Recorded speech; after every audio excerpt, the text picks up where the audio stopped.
News Maharashtra K9 आवाज जनतेचा। पेण पोलिसांकडून गोवंशीय मांस कत्तल करणाऱ्या सराईत आरोपीला कोपरगाव येथून अटक। दिनांक 15 डिसेंबर 2024 रोजी सावरसई इथं गोवंशीय मांस कत्तल करणाऱ्या मुख्य आरोपीला पेण पोलिसांकडून कोपरगाव जिल्हा अहिल्यानगर येथून अटक करण्यात आली। याबाबत सविस्तर वृत्त असं की दिनांक 15 डिसेंबर 2024 रोजी सकाळी 6:44 पेण खोपोली मार्गवरील सावरसई गावच्या हद्दीत टाटा इंट्रा कंपनीच्या टेम्पो क्रमांक MH05FJ1511 मध्ये गोवंशीय मांस कत्तल करून गोवंशीय मांसाची वाहतुकीचा कोणताही परवाना नसताना गोवंशीय मांसाची वाहतूक करत असताना टेम्पोचा टायर फुटल्याने सदरचा टेम्पो मालासह टेम्पोचा चालक आणि इतर दोघे सदरील टेम्पो सोडून पळून गेले होते। यातील आरोपी अफसर महबूब कुरेशी, नजरुद्दीन निजामुद्दीन खान, साजिद लायक कुरेशी सर्व राहणार कुर्ला मुंबई यांना गुन्ह्यात अटक करण्यात आली होती। सदर गुन्ह्याचा तपास सुरू असताना आरोपींनी सदरचे गोवंशीय मांस हे इसा कुरेशी राहणार वैजापूर जिल्हा संभाजीनगर याच्याकडून आणले असल्याचं तपासात निष्पन्न झालं होते। गुन्हा घडल्यापासून आरोपी इसा कुरेशी हा गेल्या 5 महिन्यापासून फरार होता। आरोपी इसा कुरेशी याचा वेळोवेळी शोध घेतला असता तो मिळून येत नव्हता। सदर आरोपीत याचा तांत्रिक विश्लेषण करून तसेच गोपनीय माहितीच्या आधारे गुन्हे प्रकटीकरण शाखा पेण यांनी शोध घेऊन फरार आरोपी इसा युसुफ कुरेशी वर्ष 40 राहणार मांगवाडा खानगल्ली शेरे पंजाब हॉटेलच्या पाठीमागे वैजापूर जिल्हा संभाजीनगर हा कोपरगाव जिल्हा अहिल्यानगर येथील मार्केटमध्ये आला असल्याची बातमी मिळाली।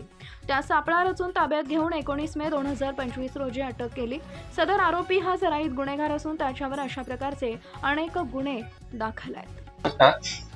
पेण पोलीस स्टेशनच्या हद्दीमध्ये पेणच्या पूर्वेस 18 किलोमीटरवरती नाडे निंबरवाडी म्हणून गाव आहे।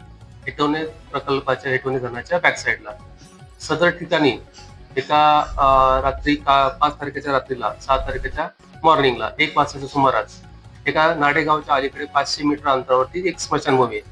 त्या ठिकाणी 8 इसम स्मशानभूमी काहीतरी जाळत असल्याचा प्रकार गावकऱ्यांच्या निदर्शनास आला। म्हणून सदरचा प्रकार खात्री करण्यासाठी नाडेगावातले सर्व ग्रामस्थ रात्रीच्या वेळी 1:30 ते 2च्या सुमारास सदर ठिकाणी गेले असता त्या ठिकाणी त्यांना सदर 7 ते 8 इसम एक आगोरी प्रथा करून तिथे जादूटोणा वगैरे करायचे निदर्शन आले। ग्रामस्थ येतात असताना त्यांना बघितल्यावरती त्या 7 ते 8 इसमांनी तिथून पळून गेले। ते पळत असताना त्या ठिकाणी 2 इसम त्यांच्या ताब्यात आले। सदरची माहिती नाडेगावातील ग्रामस्थांनी तात्काळ पोलीस स्टेशनला दिली। रात्रीच्या वेळेस PSI बेगोर टीम आम्ही स्वतः सदर घटनास्थळी जाऊन त्याची खात्री केली असता आम्ही सदर ठिकाणी त्या स्मशानभूमीजवळ पाणी केले असता त्या स्मशानभूमीचे तिथे वेगवेगळ्या प्रकारचे पूजेचे साहित्य, जादूटोणा करण्यासाठी आगोरी विद्येचा वापरण्यात येणारे साहित्य, मानवी कवटी, कस्तुरी, शंख आणि पूजाविधी असं आम्हाला मिळून आले।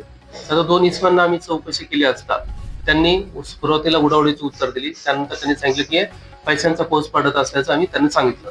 सर 2 इसमांना घेऊन ताब्यात घेऊन आम्ही पोलीस स्टेशनला आलो। सदर भाऊ इतर चौकशी केली असता ते अद्याप उडावडीचे उत्तर देत होते। त्या संदर्भात ग्रामस्थांकडून माहिती घेऊन ग्रामस्थांच्या वतीने किसन साळोखा राहणार नाडे हे शेती करतात त्यांनी सदर संदर्भात तक्रार दाखल केली। सदरचा गुन्हा दाखल करून पोलीस स्टेशनला महाराष्ट्र आघोरी जादूटोणा विरोधी कलम सेक्शन 3 नुसार व BNS सेक्शन 309 नुसार गुन्हा दाखल करण्यात आला। गुन्ह्याच्या तपासामध्ये 2 ताब्यात घेतलेले आरोपी प्लस अजून एकाचा शोध घेण्यात आला। असे एकूण 3 आरोपींना आम्ही अटक करून त्यांना मान्य JMC कोर्टामध्ये हजर केलं असता त्यांना दिनांक 11 तारखेपर्यंत पोलीस कस्टडी रिमांड मिळालेली आहे। गुन्ह्याचा अधिक तपास चालू आहे। गुन्ह्याच्या संबंधाने नाडेगावातील ग्रामस्थांनी तात्काळ जी कारवाई केली आणि समजसूचक दाखवून सदर ठिकाणी व्हिजिट देऊन सदरचा प्रकार उघडकीस आणला। त्यामुळे त्या नाडेगावच्या ग्रामस्थांकडून जागरूकतेने काम केले, त्यांचा धन्यवादच प्राप्त होत आहे। अशा कुठल्याही आपलेच बळी न पडता सर्व ग्रामस्थांनी अशा पावसात हे प्रकार जादूटोणा वगैरे होत नसल्याचे त्यांना आम्ही सर्वांना आवाहन करतो की असे कुठलेही प्रकार आपल्या निदर्शनात पोलीस स्टेशनला कळवण्यात यावे। धन्यवाद। महाराष्ट्रातील महत्त्वाच्या आणि ताज्या बातम्या पाहण्यासाठी आमच्या न्यूज महाराष्ट्र K9 चॅनलला YouTubeवर सबस्क्राईब करा आणि बेल आयकॉन प्रेस करा।